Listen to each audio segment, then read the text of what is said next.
1000 members వరకు అక్కడ గుంపుగూడి tokens కోసం వెయిట్ చేయడంతో అక్కడున్న విజిలెన్స్ అండ్ పోలీస్ విభాగము వారిని గైడ్ చేయడానికి కంట్రోల్ చేయడానికి ప్రయత్నించారు. ఈలోగా further local police force support కూడా తీసుకోవడం జరిగింది.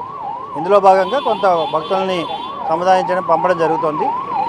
అక్కడ పోలీస్ వారు కానీ విజిలెన్స్ వారు కానీ కంట్రోల్ చేయడానికి ప్రయత్నిస్తున్నారు, కంట్రోల్ చేస్తున్నారు త్రూ పబ్లిక్ అడ్రస్ సిస్టమ్ అన్ని విధాల.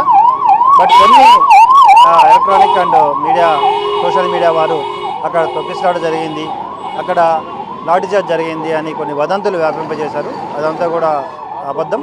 సో ఇటువంటి వదంతులు వ్యాపింపజేసి భక్తుల మనోభావాలు దెబ్బతీయకూడదని మీ అందరికీ తెలియజేస్తూ, ముఖ్యంగా పోలీస్ వారు విజిలెన్స్ వారు ఇక్కడ పనిచేయడానికి సిద్ధంగా ఉన్నారు. ఎక్కడ ఏం జరిగినా ఇమీడియట్గా రష్ అయ్యి వాటిని పూర్తిగా కంట్రోల్ తీసుకోవడానికి సిద్ధంగా ఉన్నారు. In view of Vaikuntha Ekadashi and holidays వల్ల ఎక్కువ ఫుట్ఫాల్ ఉంది, ఎక్కువ పిల్గ్రిమ్స్ వస్తున్నా కానీ వారికి ఎటువంటి ఇబ్బంది కలగకుండా తగిన చర్యలు తీసుకోవడం జరుగుతుంది.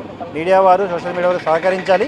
ఖచ్చితంగా we are ready to serve the public or pilgrims. But అట్లని చెప్పి అనవసరమైన విషయాల్ని భక్తుల మనోభావాలు దెబ్బతీసే విధంగా, భయభ్రాంతులకు గురి చేసే విధంగా మీరు స్ప్రెడ్ చేసే వాటిపై చట్ట ప్రకారం చర్య తీసుకోవడం జరుగుతుంది. సెక్యూరిటీ కొట్టలేదు, అక్కడ వాళ్ళు కంట్రోల్ చేయడంలో చేశారు తప్ప ఎక్కడ కొట్టేట్లుగా కానీ లేదంటే వారిని పూర్తిగా దాడి చేసినట్లు కానీ ఎక్కడ లేదండి. ఓం నమో వెంకటేశాయ. ఈరోజు వారాంతపు సెలవుల్లో భాగంగా అధిక సంఖ్యలో భక్తులు భూదేవి కాంప్లెక్స్లో ఉన్నటువంటి ఎస్ఎస్డి కౌంటర్ దగ్గర రావడం, అక్కడ ఉన్నటువంటి విజిలెన్స్ అండ్ సెక్యూరిటీ సిబ్బంది వాళ్ళందరికీ టికెట్స్, టోకెన్స్ దొరికే విధంగా బందోబస్తులన్నీ ఏర్పాటు చేసుకోవడం జరిగింది. ఈ సందర్భంలో ఎస్ఎస్డి టోకెన్స్ అయిపోయిన సందర్భంలో వాళ్ళకి డీడీ టోకెన్స్ దొరుకుతాయనే తాపత్రయంతో దివ్య దర్శనం సంబంధించినటువంటి కౌంటర్స్ దగ్గర పెద్ద సంఖ్యలో చేరేదానికి ప్రయత్నం చేయడం అనేటువంటిది జరిగింది.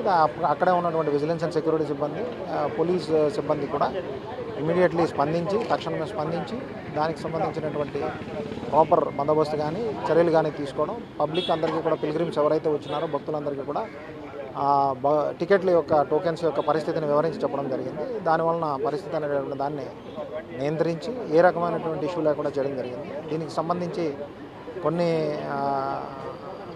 మీడియా దీనిలో కానీ ఫోరమ్స్లో కానీ లాఠీచార్జ్ జరిగినట్లు లేకపోతే తొక్కిసలాట జరిగినట్లు పేర్కొనడం జరిగింది. ఇది వాస్తవం కాదు. భక్తులందరికీ కూడా ఈ సందర్భంగా మరొకసారి విన్నపం ఏంటంటే అటు టీటీడీ విజిలెన్స్ సెక్యూరిటీ సిబ్బందితో కానీ టీటీడీ సిబ్బందితో కానీ సహకరించాలని, అలాగే పోలీసు వారు కానీ టీటీడీ విజిలెన్స్ అండ్ సెక్యూరిటీ ఇచ్చినటువంటి సూచనలు పాటిస్తూ తిరుమలలో ఉండేటటువంటి దర్శనాల్లో భాగంగా ఎన్ని దర్శనాలు అవుతాయి, ఎంతమందికి అవుతుంది అనే దాని మీద ఇక్కడ టోకెన్స్ ఇవ్వడం జరుగుతుంది. కాబట్టి